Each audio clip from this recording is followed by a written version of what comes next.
There's a lake down there. There was 2 turtles right there, but they're gone.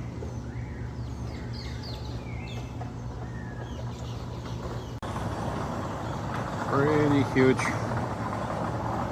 cocoa trees, and this path that goes up to Marina El Sid.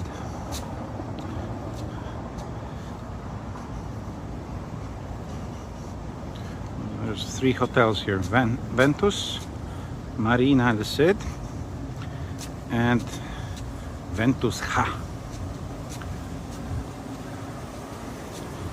This is the Ventus section, and there's 2 restaurants and a lobby, covered lobby.